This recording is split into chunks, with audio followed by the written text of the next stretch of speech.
Marami ang nalulungkot ng mabalitang tila nagkakaroon nga ng issue sa pagitan ng mag-asawang si Richard Gutierrez at Sara Labati.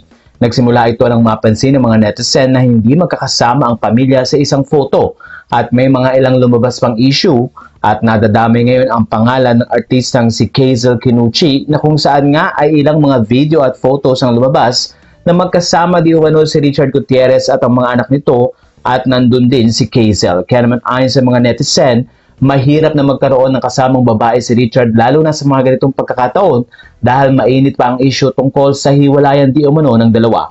Narito ang comment ng ilang mga netizen. Is Richard Gutierrez and you in a relationship? Saan mo nakuha yan? Ito ang sagot ng ilang mga netizen. Sumagot naman si Kazel at sinabing no. Pwede nakita ka din disappointing Kazel Kinuchi, finalo ka pa din naman ni Sara Labati. Sa puntong ito ay sumagot ulit si Kazel at sinabi ang ganito, get a life seriously. Bakit kayo magkasama noong Halloween with Kids of Chart? Talagang puputaktihin ka niyan, nasa hiwalayan issue sila tapos may nakitang picture kasama ka, third party issue is waving.